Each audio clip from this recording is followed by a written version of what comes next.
En ce temps-là, Jésus disait à ses disciples, « Demandez et on vous donnera, cherchez, vous trouverez, frappez, on vous ouvrira. En effet, quiconque demande reçoit, qui cherche trouve, à qui frappe on ouvrira. Ou encore, lequel d'entre vous donnera une pierre à son fils quand il lui demande du pain? Ou bien lui donnera un serpent quand il lui demande un poisson? Si donc vous, qui êtes mauvais, vous savez donner de bonnes choses à vos enfants, combien plus votre Père qui est aux cieux donnera-t-il de bonnes choses à ceux qui les lui demandent? Donc, tout ce que vous voudriez que les autres fassent pour vous, faites-le pour eux, vous aussi. Voilà ce que disent la loi et les prophètes. Acclamons la parole de Dieu. Demandez et on vous donnera. Et pourtant, nous demandons beaucoup de fois et ne recevons pas. Soit le Seigneur nous trompe, soit nous ne faisons pas les choses correctement. Par exemple, demander implique humilité et est très différent d'exiger. Le mot utilisé peut être le même. Nous disons « je te demande ». Mais en réalité, nous devrions dire « je t'exige, je te commande, je t'ordonne, je te réclame ».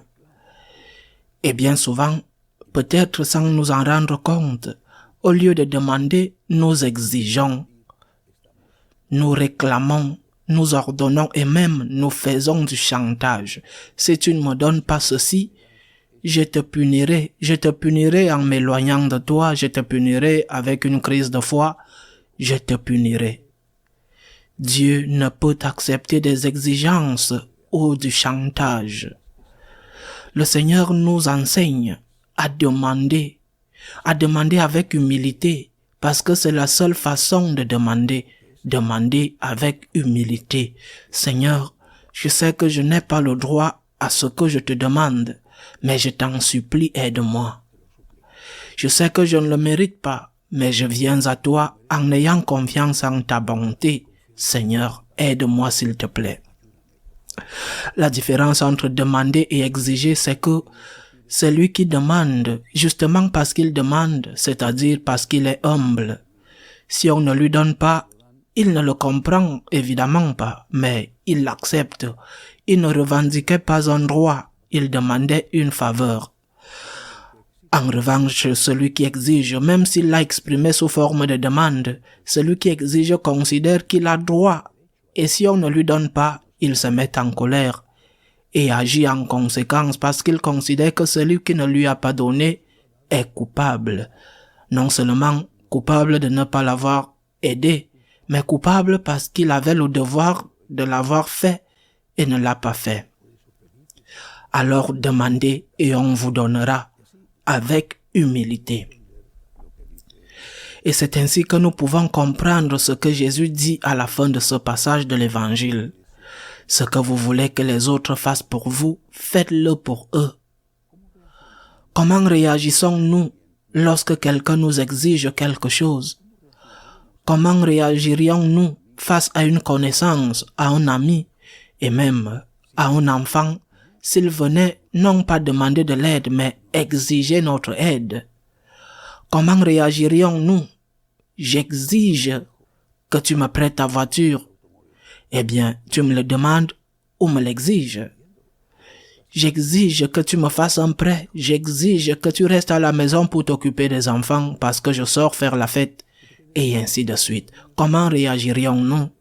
Nous dirions, j'ai ma dignité, et si tu me le demandes, je peux l'envisager, mais de cette façon, je ne vais pas t'aider. Tu me donnes des ordres, et je ne suis ni ton employé, ni ton esclave. Je pense que la demande doit être précédée de quelque chose et suivie de quelque chose. Toute pétition, toute demande doit être précédée d'une action de grâce pour tout ce qui a été fait auparavant.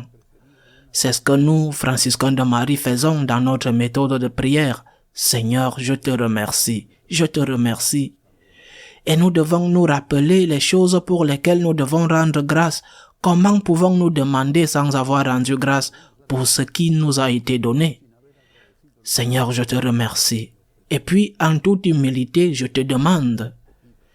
Et enfin, alors je m'offre. Seigneur, je te remercie. Je demande ton aide, humblement, et je m'offre à toi.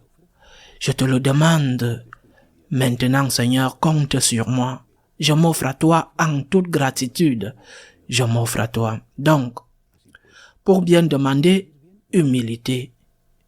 Pour bien demander, d'abord remercier, ensuite demander et enfin s'offrir à Dieu pour que le Seigneur puisse faire de nous et de ce qui nous appartient, ce qui est sa volonté.